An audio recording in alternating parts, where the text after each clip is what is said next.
Ya, selamat sore guys. Ketemu lagi dengan channel Ringan Kita Berkat Energi. Pada kesempatan ini kita akan membahas secara singkat, mengulas sedikit ya, secara singkat. Mohon maaf ini HP saya genggam nggak pakai tripod. Kita langsung ke sasaran saja. Kita akan sedikit mengulik jeroan daripada controller hybrid pabrikan dengan branded ini Larens biasanya. Pompa hybrid ini kalau ini berkapasitas 750 watt. Ini yang kebanyakan dipakai sama brandnya Larens ya. Sistemnya seperti ini. Jadi pada tidak mempergunakan sistem ATS yang otomotif ya, atau yang otomatis misalnya menggunakan relay kodok itu tidak, tapi sistemnya manual seperti ini. Ini ke solar ya kalau posisi begini. Nah ini ke PLN AC input. Nih, ini posisi ke ya PLN begini. Kalau begini ke PLTS atau ke solar panel. Ini netral. Nah ini jeroannya.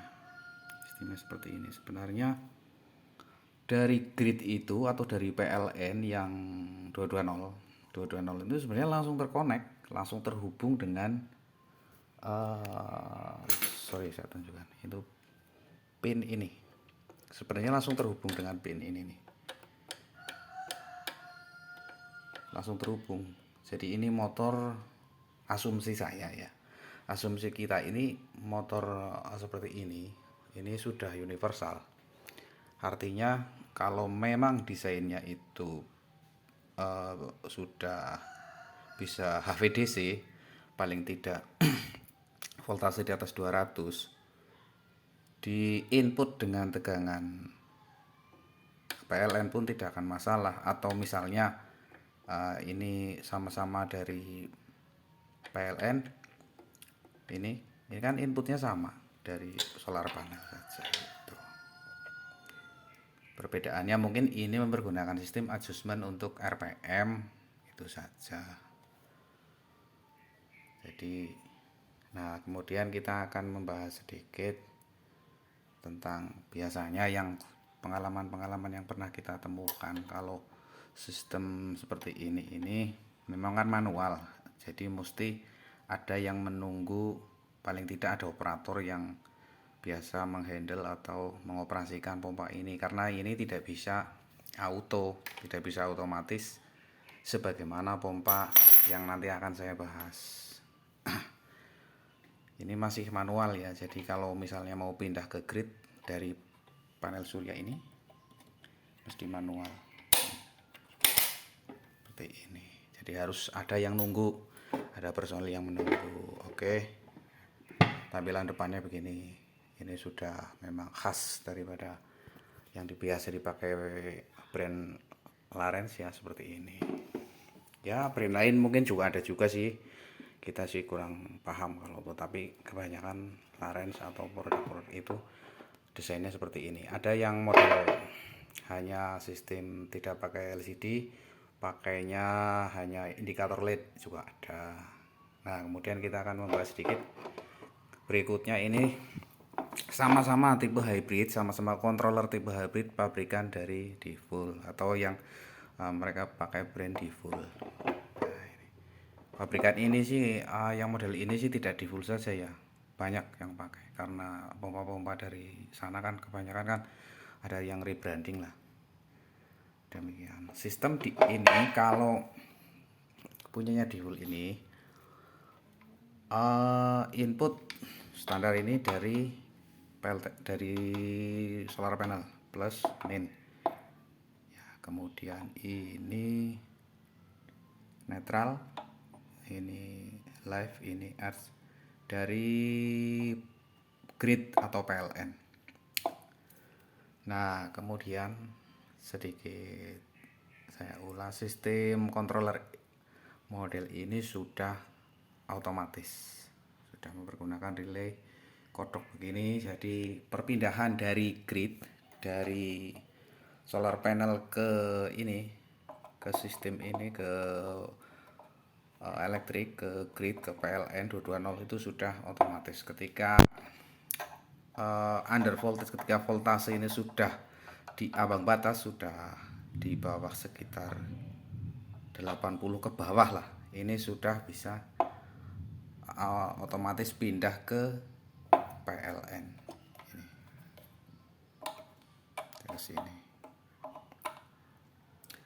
Jadi tidak perlu ditungguin atau operator, itu saja. Kalau untuk kenyamanan sistem sih lebih nyaman sistemnya default ya, sistemnya pabrikannya default. Ini model brandnya default lebih nyaman karena ini tanpa harus menyiapkan operator untuk memindahkan input tegangan, input daya dari grid maupun dari solar panel ke controller pompa. Jadi bisa otomatis, berbeda dengan ini tadi yang kita bahas sebelumnya. Ini memang sistem manual ya tuh. Jadi harus ditungguin. Tetapi kalau untuk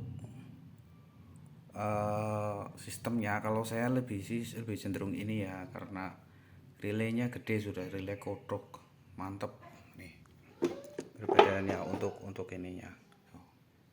Kalau untuk kapasitor sih hampir sama sih, rata-rata di 450 volt itu hampir sama. Ini juga sama karena dengan asumsi kan input tegangan kan bisa di atas 300 begitu. Jadi ini menggunakan elko, batasannya sampai berapa ini, 450 lah.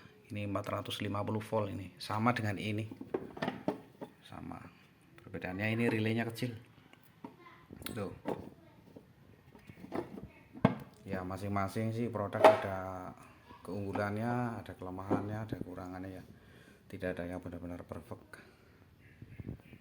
Ini juga walaupun kecil, walaupun tidak menggunakan relay yang gede, relay kodok, tapi kalau desain box ini gede, mantep banget, pokok gede, berat.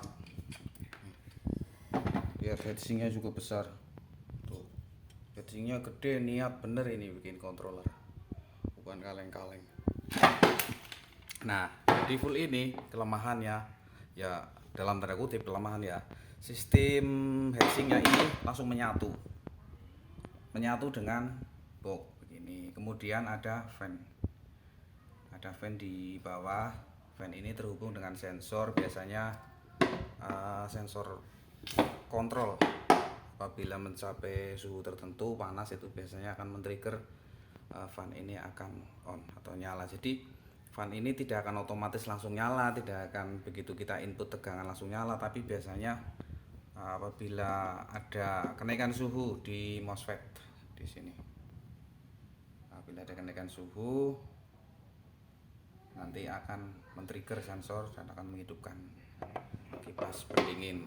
Baik, terima kasih rekan-rekan para pengingat energi terbarukan. Mudah-mudahan video ala kadarnya ini bermanfaat untuk Bapak dan Ibu, saudara-saudaraku senior dan junior di bidang energi terbarukan. Salam hangat dari Kota Purbalingga. Di sini Hatimin selaku owner mengucapkan selamat sore, salam energi, dan selalu berbahagia bersama orang terkasih. Hayu hayu.